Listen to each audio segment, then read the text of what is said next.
السلام عليكم عمو، شري من عندي هذا الايفون. ايفون؟ منين جاك اولدي داك الايفون؟ غير لقيته طايح، انت راه خدام امر. ايوا منين لقيتيه طايح كان عليك تعطيه لمولاه. لا راه لقيته هذا شهر هو عندي، ولكن ما صوناش مولاه، دابا بغيت نبيع. ايوا صافي، الا كان هكاك ناخذو من عندك. عرفتي شنو؟ عطيني فيه شي 500 درهم وديها، هو امر. غادي نعطيك فيه 400 درهم، هي اللي غادي نعطيك فيه. عرفتي شنو؟ عطيني فيه داك 400 درهم، والله ما 400 درهم ولا بلاش. هاك مرحبا ولدي، نعطيك 400 درهم. هاي تستاهلها تا انت، هاي 400 درهم. الله يحفظك عمو.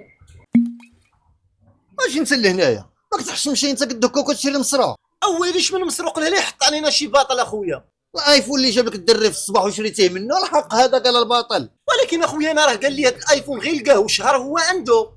اطلقي هو داك الايفون اللي هنا، واش كاين شي ايفون دخلت عليك بالله كيتلقى وبسبب هذاك الايفون راه واقعه كارثه. الله اخويا اش بينا وبين شي كارثه؟ هاك اخويا هذا الايفون ها هو. راه التليفون اللي هنايا صاحبي مره اخرى ما تعاودش تشري مسروق.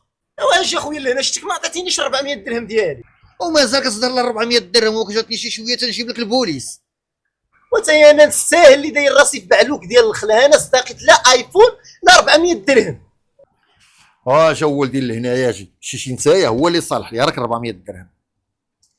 انت شوف هاك ها 100 درهم ديالك، بارك عليك. فين ما ندبر على شي همزه نعيط تخدم معايا صافي. يلا الله يعاون.